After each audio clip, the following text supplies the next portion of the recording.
It's a great spy plane. It's also flash. Effectivement.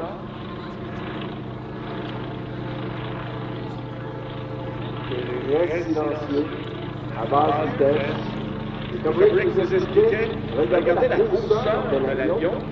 Et l'empennage arrière, qui est vraiment pas tellement gros par rapport à l'avant et qui demande beaucoup de manœuvrabilité de la part du pilote. Donc, il faut vraiment exagérer les mouvements pour monter ou descendre. Donc, on travaille l'empennage du Light Center.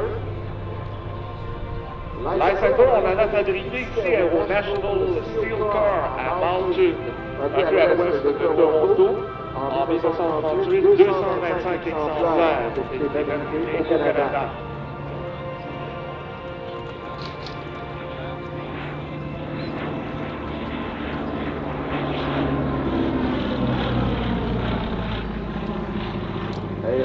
Il y a une histoire assez loufoque pendant la période des années 1940, début de la guerre, alors que tous les Hurricanes disponibles avaient été envoyés à l'étranger pour participer à la bataille d'Angleterre, laissant ici au Canada l'aviation royale sans avion de chasse.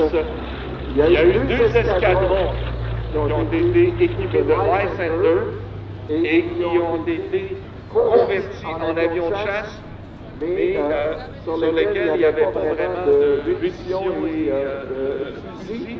Donc, on a une période dans les années 40 ici où il y avait deux escadrons de chasse, où les appareils de chasse de l'aviation royale canadienne étaient le Light Center.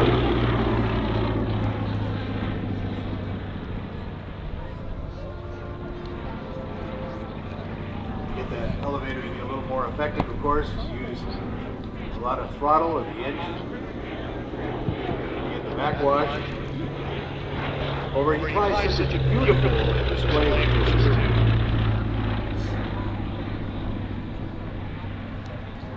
During the war, usually would drop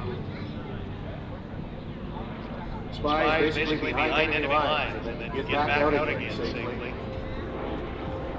A lot of those pilots lost their lives. Sergeant Clifford Stewart, Westland Light Center, which named Sergeant Stewart. That story and others that you can read on their website, which is also just Dave O'Malley and some of the people here that contribute to the stories in the museum and on their webpage. Subscribe to their social media stuff because the work they're doing is just amazing. Stories should never be forgotten. Effectivement, Rick, de toute façon, ce que vous dites, vous avez tout à fait raison. Si nous, on parle un peu de ces appareils, on parle un peu des héros, du nom desquels on a nommé ces appareils en leur mémoire ici aux ailes d'époque du Canada. Et peut-être la meilleure chose à faire, c'est d'aller sur leur site internet où on voit la flotte complète des avions des ailes d'époque du Canada. On a l'histoire et on a également l'histoire de la personne dont on a donné le nom des différents appareils. Également, vous pouvez aujourd'hui, je vous invite à le faire, ne pas quitter pas le site sans avoir été faire un tour au hangar des ailes d'époque du Canada. Il y a un avion jaune qui est juste à côté, le Chipmunk, il y a un kiosque.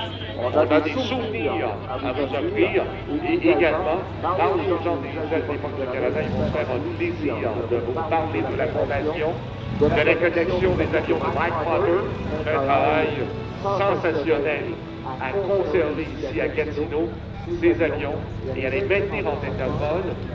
On a vu tantôt les avions jaunes qui se promènent partout à travers le Canada pour sensibiliser les jeunes générations à ce qui s'est passé durant cette période-là et à les inspirer également à prendre le choix de devenir merveilleux. Passage de côté encore une fois, idéal pour des photos. Un avion très particulier, un look très spécial, mais très efficace dans ce qu'il faisait. Un avion qui a été créé en 1936.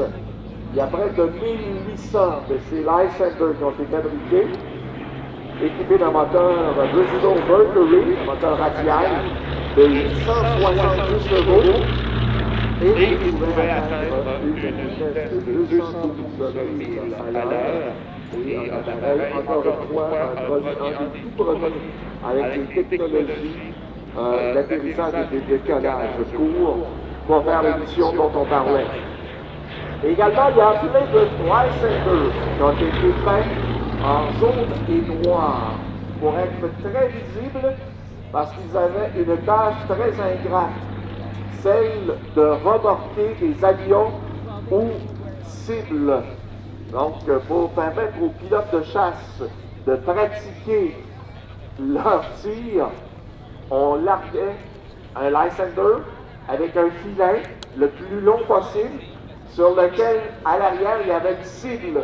Et l'avion traînait la cible et les autres pilotes, littéralement, canardaient avec des véritables munitions la cible.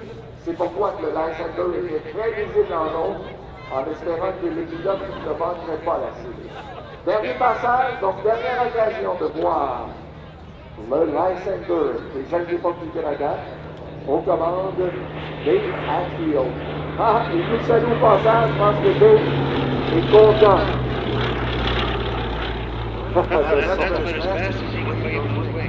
Oui. Sergeant Clifford Stewart. Charlottetown, Prince Edward Island, the aircraft name